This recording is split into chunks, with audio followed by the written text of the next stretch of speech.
Yo, stay wavy TV, ride the vibe with me, splash through your screen, drip clean like the sea, high tide energy, never on mute. Turn from the sound, let the motion move you. Stay tuned, stay. Vergil can fight 2 or 3 different guys in mega fights. He's got options. Imagine him with Errol Spence at Dallas Cowboys Stadium, or Sebastian Fundora in a mega fight in Vegas. Boots is part of the plan, but it doesn't have to be next. But Eddie, since you're so desperate to make this fight, then let's do this. 60-40 for Vergil and 5% to the winner. Because I'm generous and I'm not moving off those numbers. You're the one who's begging for this fight. OscarDeLaHoya just confirmed that Vergil Ortiz Jr. is ducking Jaron Boots Ennis, and he don't want no smoke with Boots, man. This man Boots wasted his time pulling up to your most recent fight against Erickson Lubin, walked into the ring, got in your face and said, I want to squabble you next. Vergil, you agreed to it, but I knew something was wrong when right after that you did an interview talking about your dream fighters against Errol Spence Jr. Bruh, Errol Spence ain't fought since 2023. He's been out of the ring for 3 years. Errol Spence is basically retired. You know what I'm saying? Like why is Oscar and Vergil, why is y'all bringing up Errol the True Spence Jr.? Last time we seen Errol Spence, he got in the ring and faced off with Sebastian Fundora, and the fight never happened because Errol Spence don't got no trainer. He was bluffing, bruh. He acted like he wanted the smoke, and when it was time to make the fight happen, he didn't want that smoke.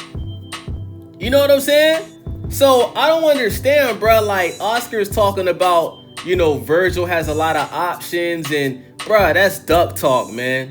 This is the fight that the people want to see. We understand that Vergil Ortiz has a lot of options, but do you guys notice that Oscar didn't mention Bakram's name? Because he knows Bakram is a dangerous fight. So that's what it seemed like to me. It seemed like to me Vergil just don't want to take no dangerous fight next for whatever reason. Now, Vergil Ortiz does have the better resume at 154, but that's only because he's been at the weight class longer. Okay, Boots just moved up to 154. He said he wanted a tune-up, and then he immediately wanted to squabble with Vergil. Eddie Hearn already said the contract was already signed. Now all of a sudden, according to OscarDeLaHoya, it gotta be a 60-40 split. What the hell has Vergil Ortiz done to where he felt like he should get 60 and Boots should get 40? Vergil Ortiz don't got no belts. He don't got no real belt at 154. You don't sell pay-per-views. Like, bro, Jaron Boots Ennis is a bigger name in the sport of boxing than Vergil Ortiz Jr. Jaron Boots Ennis has a higher reported gate than Vergil Ortiz Jr. Vergil Ortiz's highest reported gate is 391,000. Boots' highest gate is over 1 million. The highest reported attendance for Vergil, 6,315. The highest reported attendance for Boots, 14,365. Highest reported purse was Vergil Ortiz's fight with Madrimov. He got 2 million. Boots' highest purse, 3.3 million against Abanesian.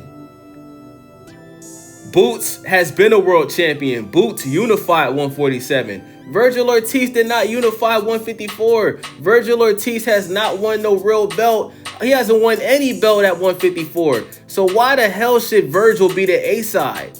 Why? You ain't no champion.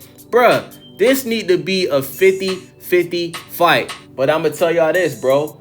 This is their way of telling Eddie Hearn and Jaron Boots Ennis that they're not interested in fighting Jaron Boots Ennis next.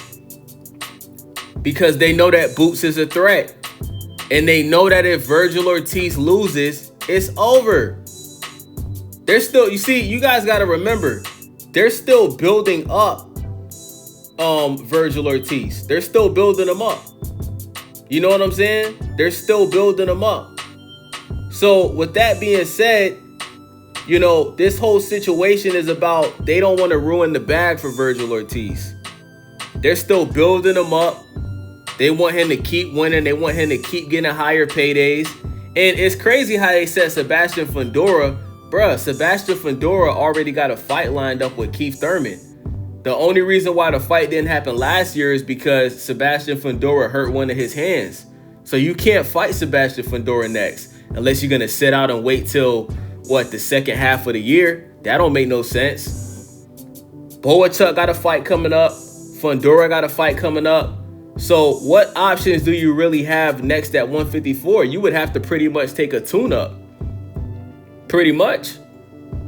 You know what I'm saying? So I'm disappointed in OscarDeLaHoya and Vergil Ortiz. It's looking like this fight is not gonna happen next. But I'm gonna be honest, bruh. If I was Eddie Hearn, I would tell Boots to take the 40. Take it. Take the 60-40 split. Because at the end of the day, you know, you're gonna beat Vergil. You're gonna continue to make big paydays. And you're gonna expose Vergil for being like, bruh, Vergil and Oscar, they already exposed themselves for being scared of you. So just take the 40%, you know, whoop Vergil's ass and move on. Go after Bakram, get that title from Bakram, and then face the winner of Fundora versus Keith One-Time Thurman. And then after that, Boots would only have one more belt to go after, and that's the winner of Abbas and Xander Zayas. But this is crazy, man. This is duck talk at its finest, bro. This is why boxing is not what it used to be. Because when it's time to make the big fights, bruh, you guys notice that about boxing? We never get the big fights when we want them. We always got to wait a couple years to where nobody cares about it no more. That's what happened with the whole Errol Spence and Bud fight, bruh. We got it when nobody really cared about it no more. And we all seen what happened, bruh. Errol Spence had been in a car accident and all that. He wasn't the same fighter. If we would have got that fight when we were supposed to get it, it would have been fireworks. But come on, man. Oscar, you out here talking about y'all can fight at Dallas Cowboys Stadium with Errol Spence, a man that ain't fought in the ring in 3 years.